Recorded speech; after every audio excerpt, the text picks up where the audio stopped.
Hello दोस्तों, कैसे हैं आप सभी। Welcome back to Archana's diary once again, जहां आपको वीडियोस मिलेंगी on book summary, productivity, education along with stories. तो सुबह का वक्त था। ऋतु अपने डॉगी को लेके वॉक पे जा रही थी। वहीं उसे उसकी पड़ोसन शीला मिल गई एंड शीला सेड, अरे ऋतु इतनी मोटी हो गई हो, जिम शिम ज्वाइन कर लो कोई। एंड मीनवाइल ऋतु सोचने लगी, अरे यार तुझसे सलाह किसने मांगी। हमारी सोसाइटी में सबको लगता है कि हमें सलाह देने का बर्थ राइट है। कुछ एडवाइसेस सही भी होती हैं और कुछ गलत भी। बट हमारे चारों ओर जितने भी लोग हैं उनके पास हमेशा दूसरों के लिए एडवाइसेस, ओपिनियंस भरे पड़े हैं। सब खुद को दूसरों की लाइफ का एक्सपर्ट मानते हैं और फिर हम सोचते रह जाते हैं कि यार मेरे पास खुद के लिए एडवाइस क्यों नहीं है, क्यों कोई मेरी सुनता नहीं है, कहीं मेरे साथ कोई गड़बड़ तो नहीं है, आखिर मैं इतना अकेला क्यों हूँ। और इतना सोच के हम अपने दिमाग में नेगेटिव थॉट्स को भर देते हैं, एंक्शस हो जाते हैं, मूडी हो जाते हैं और खुद को अकेला महसूस करने लगते हैं। तो चलिए आइए मिलते हैं डॉक्टर मार्टिन सेलिग्मैन से, जो कि एक अमेरिकन साइकोलॉजिस्ट है जिन्होंने थ्योरी ऑफ लर्न्ड हेल्पलेसनेस दी है, जिन्होंने उसे टेस्ट किया है डॉग्स, एलिफेंट्स और बाद में ह्यूमंस में भी ये थ्योरी प्रूव हुई है। एक्चुअली उन्होंने बहुत सारे डॉग्स लिए और उनमें से कुछ को उन्होंने small amount of electric shock दिया कुछ टाइम तक। वहीं जो बाकी के डॉग्स थे उन्हें कोई इलेक्ट्रिक शॉक नहीं दिया गया। लेटर ऑन उन्होंने एक चेम्बर बनाया जो कि बीच से डिवाइडेड था, जिसमें एक साइड फ्लोर में इलेक्ट्रिक प्लेट्स थी और दूसरी साइड कोई इलेक्ट्रिक प्लेट नहीं थी। एंड देन उन्होंने एक एक करके सभी डॉग्स को उस चेम्बर में डाला और ये देखा कि कुछ डॉग्स ने चेम्बर की दूसरी तरफ को जंप कर लिया इलेक्ट्रिक शॉक से बचने के लिए। वहीं कुछ डॉग्स थे जिन्होंने जंप नहीं किया। तो जिन्होंने जंप नहीं किया था वो वही डॉग्स थे जिनको पहले भी अनकंट्रोल्ड कंडीशन में इलेक्ट्रिक शॉक दिया गया था, और जिन्होंने जंप किया उन्हें पहले कोई इलेक्ट्रिक शॉक नहीं दिया गया था। इसीलिए जब उन्हें मौका मिला तो उन्होंने सिचुएशन से एस्केप कर लिया।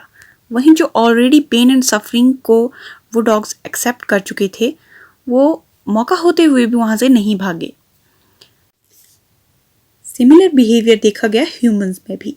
ह्यूमंस के 3 ग्रुप्स बनाए गए। पहले वाले ग्रुप को एक अननोइंग नॉइस में रखा गया जिसे वो अवॉइड नहीं कर सकते थे। वहीं बाकी के 2 ग्रुप्स को ऐसी नॉइस से दूर रखा गया। आफ्टर दैट सभी को एक एक करके एक नए रूम में ले जाया गया जहाँ की बहुत ही ज़्यादा अननोइंग नॉइस को प्ले किया गया और उसी रूम में एक ग्रीन कलर का बटन भी दिया गया। तो जो ग्रुप नंबर 1 के मेंबर्स थे उन्होंने ग्रीन बटन को नहीं दबाया क्योंकि उन्हें लगता था कि नॉइस बंद नहीं हो सकती, इसीलिए उन्होंने कोशिश भी नहीं की। वहीं जो ग्रुप नंबर 2 एंड 3 के मेंबर्स थे उन्हें जब इस नॉइस में रखा गया तो उनसे बर्दाश्त नहीं हुआ और वो मेथड और तरीके ढूंढने लगे उस नॉइस को बंद करने के। इसीलिए उन्होंने ग्रीन बटन दबाने की कोशिश की और जैसे ही उन्हें पता चला कि बटन दबाने से नॉइस बंद हो रही है तो उन सभी ने बटन को दबाया। ये एक्सपेरिमेंट हमें ले जाता है थ्योरी ऑफ लर्न्ड हेल्पलेसनेस की तरफ, जिसे कि एनिमल्स एंड ह्यूमंस दोनों में देखा गया है। जब कोई बहुत लंबे टाइम से पेन एंड सफरिंग से डील कर रहा हो तो कुछ टाइम के बाद उसका माइंड ये बिलीव करने लग जाता है और फील करने लग जाता है कि इस सिचुएशन से बचने का कोई रास्ता नहीं है और वो हेल्पलेस है। इसीलिए रास्ता होते हुए भी वो हेल्पलेस ही बिहेव करता है और हेल्पलेस ही फील करता है। तो क्या आपने कभी हेल्पलेस महसूस किया है? अगर कोई मना कर रहा है तो वो खुद से झूठ बोल रहा है। हम सभी कभी ना कभी लाइफ में ये सब फील करते ही हैं। आप अकेले होते ही हो। ये नेचुरल है। बट रियल प्रॉब्लम तब स्टार्ट होती है जब आपके दिमाग के अंदर बहुत ज़्यादा अफरा तफरी मच जाती है एज कंपैरिजन टू आउटसाइड। ऐसी सिचुएशन में क्या कीजिएगा? अब जो ये लर्न्ड हेल्पलेसनेस है ये 2 टाइप्स की हो सकती है, या तो यूनिवर्सल या फिर पर्सनल। अब आप सोच रहे होंगे कि ये मैं क्यों बता रही हूँ। मैं ये इसलिए बता रही हूँ क्योंकि ये डायरेक्टली लिंक्ड है डिप्रेशन से, जैसे कि आप काफ़ी अच्छी तरीके से जानते भी हो, काफ़ी चर्चा में भी है।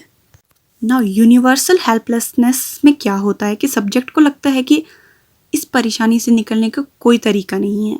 उसे ये टोटली बिलीव हो जाता है कि उसकी हेल्प कोई नहीं कर सकता और इस सिचुएशन का कोई सॉल्यूशन है ही नहीं।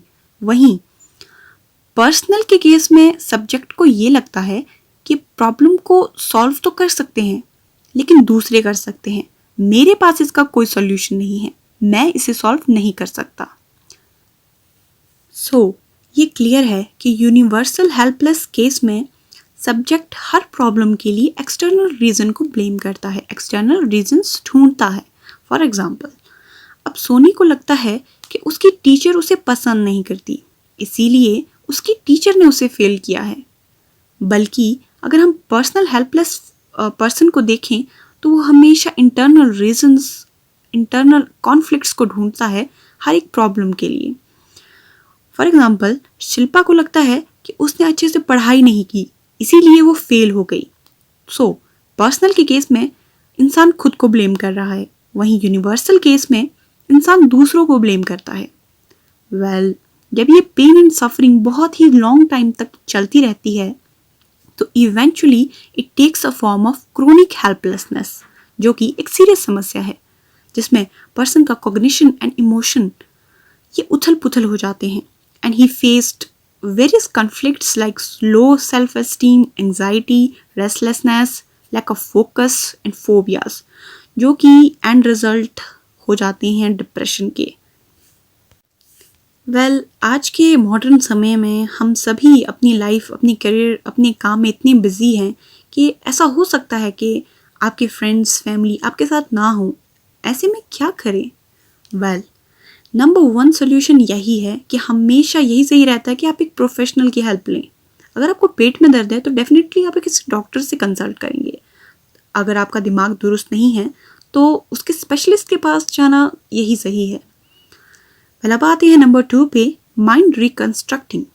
अगर आपको लग रहा है कि आप डिप्रेशन की तरफ बढ़ते जा रहे हैं तो नेगेटिव थॉट से लड़िए, क्योंकि हमारे इमोशंस, बिहेवियर एंड थॉट्स एक दूसरे से जुड़े हुए हैं। हम जो भी सोचते हैं वो हम करते हैं और वैसा ही हम फील करते हैं। पॉजिटिव एनवायरनमेंट में रहिए, वैसे ही लोगों से सराउंड कीजिए, खुद के महत्व को समझिए और विल पावर को बढ़ाइए। ये सभी छोटे छोटे कदम हैं जो ज़िंदगी में खुशियाँ ला सकते हैं। Coming on to number 3, which is enhancing coping skills. Yes, जिंदगी में बहुत से पल आते हैं जबकि हम हार मानने लग जाते हैं या फिर सिचुएशन से भागने लग जाते हैं, बल्कि उस टाइम पर कैसे सिचुएशन से डील करना है ये सोचना चाहिए। प्रॉब्लम्स को कैसे टैकल करना है ये सोचना चाहिए। प्रॉब्लम को मन में ना दबाए रखें, उसके बारे में बात कीजिए, उससे बाहर निकलने के बारे में सोचिए, बस वहीं फंसे मत रहिए, क्योंकि हमेशा ठहरा पानी जो होता है वो सड़ने लगता है दोस्तों, आपको तो पता ही है। Number 4 is saying yes to life. Yes, depression state में इंसान की जीने की चाहत कम होने लग जाती है, हमें ये पता है, मगर हमेशा उन रीजंस को याद करते रहिए जो कि जीने का एक मकसद देती हो। हर रोज़ उठकर उन वजह को याद कीजिए जो आपको मोटिवेट करती हो जिंदगी जीने के लिए। Coming on to next point, number 5, finding purpose. Yes, बिना मकसद, बिना पर्पस के यूं ही मत रहिए। अपने अंदर छिपे हुए उस ड्रीम को याद कीजिए जो आप अचीव करना चाहते हैं। एक पर्पस को ढूंढिए जो आपकी आत्मा को सुकून देता हो और उसे हासिल कीजिए, उस पर काम कीजिए। अब आते हैं लास्ट नंबर पे, number 6, building social support. Depression से बाहर आने के लिए सोशल सपोर्ट सबसे ज़्यादा इम्पॉर्टेंट है। जिन 5-6 लोगों के साथ हम सबसे ज़्यादा टाइम स्पेंड करते हैं, उनकी सोच, उनके थॉट्स और उनके आइडियाज़ हमें बहुत ज़्यादा अफेक्ट करते हैं। इसीलिए सोच समझकर उन 5-6 लोगों को चूज़ कीजिए, क्योंकि एक हेल्दी माइंड के बिना एक हेल्दी सोल नहीं हो सकती। इसीलिए आप अपने माइंड को क्या फीड कर रहे हैं इस पर हमेशा ध्यान रखें और चेक करते रहें। तो गाइज, आज की वीडियो यहीं पे ख़त्म होती है। I hope you enjoyed the video, और अगर आपको ये वीडियो पसंद आया तो लाइक और सब्सक्राइब करना मत भूलिए अर्चना's डायरी, और कमेंट करके बताइए आपको ये वीडियो कैसा लगा। नाउ मिलते हैं नेक्स्ट वीडियो में, तब तक के लिए अलविदा।